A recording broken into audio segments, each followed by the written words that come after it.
Coffee হাউসের সেই আড্ডাটা কোথায় হারিয়ে গেল সোনালি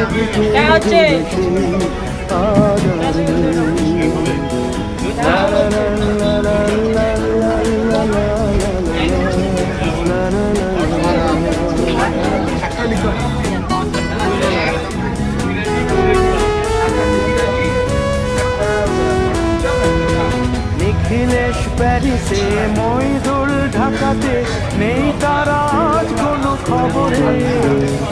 গ্র্যান্ডের গিটারিস্ট গোয়ানিজ ডিসুজা ঘুমিয়ে আছে যে আজ খবরে।